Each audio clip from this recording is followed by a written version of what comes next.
Hello guys, welcome to Opta Future और मैं हूं आपका दोस्त पूर्व विश्वा। और आज मैं आपसे बात करने वाला हूं आईपीओ के बारे में। और इस लेक्चर में हम जानेंगे आईपीओ होता क्या है, आईपीओ इश्यू कैसे होता है, आईपीओ के बेनिफिट्स क्या होते हैं, एडवांटेज क्या होते हैं, डिसएडवांटेज क्या होते हैं।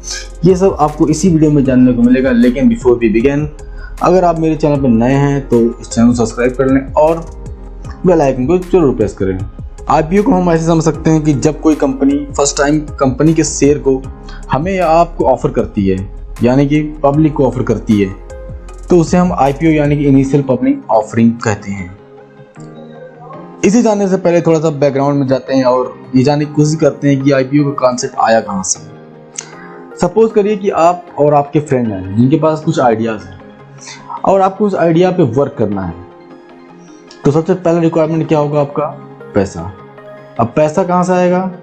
तो आप अपने आइडियाज़ को कई जगह जाके, कई इन्वेस्टर्स होंगे, कई आपके रिलेटिव्स होंगे, फ्रेंड्स होंगे, वहाँ पे पिच करेंगे अपने आइडियाज़ को। अगर उनको आइडिया अच्छा लगता है तो वो अपने कुछ पैसा या फिर कंपनी के स्टार्टिंग के लिए कुछ पैसा इन्वेस्ट करते हैं। तो अगर एंजल इन्वेस्टर्स को, जो कि हम इन्वेस्टर बोल रहे हैं, जो आपको स्टार्टिंग में अगर वो पैसा लगा रहे हैं, अगर वो आपको आइडियाज़ को अच्छा लगा उनको, तो वो पैसा लगाते हैं। तो ऐसे जो इन्वेस्टर्स होते हैं जो स्टार्टिंग ऑफ द बिजनेस पैसा लगाते हैं, उन्हें हम बोलते हैं एंजल इन्वेस्टर। और please note that money from the angel is not a loan, it's actually investment made by them. जैसे हम बैंक से लोन लेते हैं तो हमें इंटरेस्ट पे करना पड़ता है, तो ये मेरे लिए एक बर्डन हो जाता है। ऐसे ही बिजनेस के लिए भी एक बर्डन होता है। तो जो इन्वेस्टर पे करते हैं पैसा, वो इन्वेस्ट करते हैं by acquiring some of the share or part of the company. और इनिशियली जो मनी जो होता है वो स्टार्ट में जो लगता है उसे हम कहते हैं सीड फंड।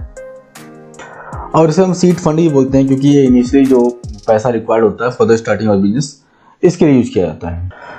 और जब ये कैपिटल जो इन्वेस्टर्स ने दिया है, एंजल इन्वेस्टर्स ने, अगर ये बैंक कंपनी के बैंक अकाउंट में जाता है तो इसे हम बोलते हैं शेयर कैपिटल। ठीक है, अगर ये मान चलते हैं कि मान लीजिए 5 करोड़ रुपये आपने रेज किया है कंपनी के लिए, तो करंट टाइम में जो कंपनी के पास एसेट है वो ओनली 5 करोड़ रुपीस है। और इसी को हम बोलते हैं कंपनी का वैल्यूएशन करना। इसे आप ऐसे समझिए जैसे, तो अभी क्या होगा, अभी इन्वेस्टर मिल गए आपको स्टार्टिंग में। अभी क्या होगा कि प्रमोटर्स वो होते हैं जो कंपनी को स्टार्ट करते हैं। जैसे आप और आपके फ्रेंड ने कंपनी को स्टार्ट किया तो आप प्रमोटर्स हो गए। तो इसमें आपका 40% आपका होल्डिंग है और 5% आपने दिया है किसको? एंजल वन को।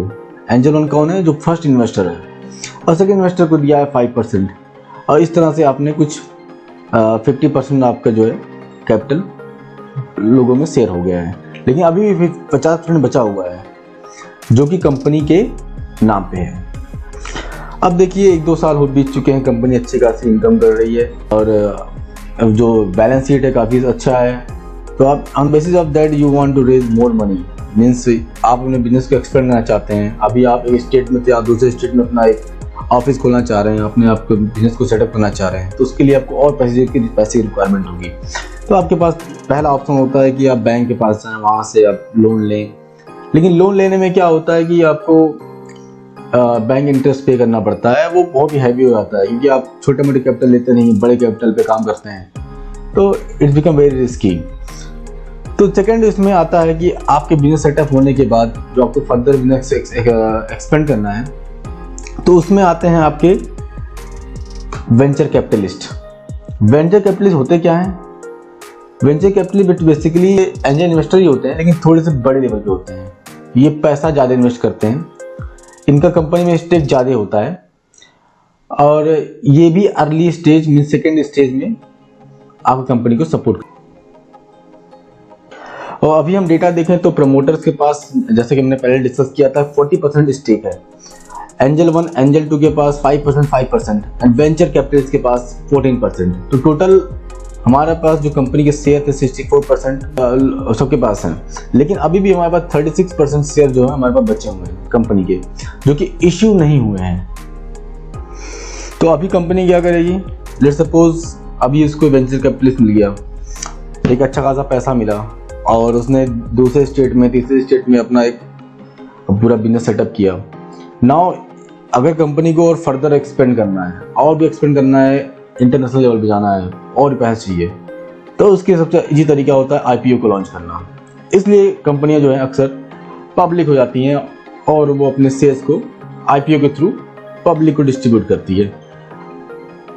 और इसके पहली चीज़ तो यही होता है कि raising the fund to meet the capital expenditure requirement, कि कैपिटल जो एक्सपेंड हो रहा है उसके रिक्वायरमेंट को पूरा करने के लिए हम आईपीओ को लॉन्च करते हैं।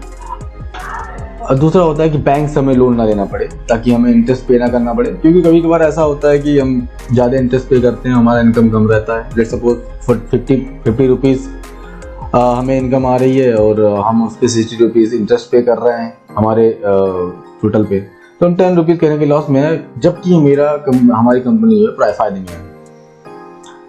और इसके कई बेनिफिट भी हैं, जैसे कि अगर कोई इन्वेस्टर जो है बहुत पहले से इस कंपनी में इन्वेस्ट किया हुआ है और he want to exit from the company, तो उसको अपने शेयर बेचने होते हैं, तो अभी ये क्या करेगा, जो पब्लिक में ये शेयर अपने बेच के कंपनी से बाहर निकल सकता है। दूसरा होता है रिवॉर्ड फॉर एम्प्लॉय को इंसेंटिव दिया जाता है, रिवॉर्ड दिया जाता है शेयर्स का, और ये होता है थ्रू पब्लिक ऑफरिंग। और तीसरा होता है इम्प्रूव विजिबिलिटी का मतलब यही होता है कि कंपनी का बैलेंस शीट, कंपनी घाटे में है, कंपनी मुनाफे में है, कंपनी का क्या एसेट्स हैं, कंपनी की लायबिलिटीज़ क्या हैं, ये सारी चीज़ें उसमें हम देख सकते हैं। और आपको एक कॉन्फिडेंस मिलता है whether you want to invest in the company और not. Now let us check out some of the IPOs. Like जो 30 मार्च को रिलीज हुआ था, ये था नज़ारा आईपीओज का। इश्यू साइज था 582 करोड़ रुपए और इश्यू हुआ था 1101 रुपए में, और करंट जो प्राइस चल रहा है वो चल रहा है 1647 रुपये। ओवरऑल गेन देख सकते हैं आपकी अराउंड 50% के आसपास है। ऐसे ही सेम कल्याण जरूरत का देख सकते हैं। इश्यू प्राइस आपका था पूरा 1175 करोड़ का, जो इश्यू हुआ उसका 87 रुपीज़ में। करंट प्राइस जो चल रहा है 70 रुपीज़, और करंट जो गेन और लॉस दिखा रहा है वो दिखा रहा है 19% लॉस।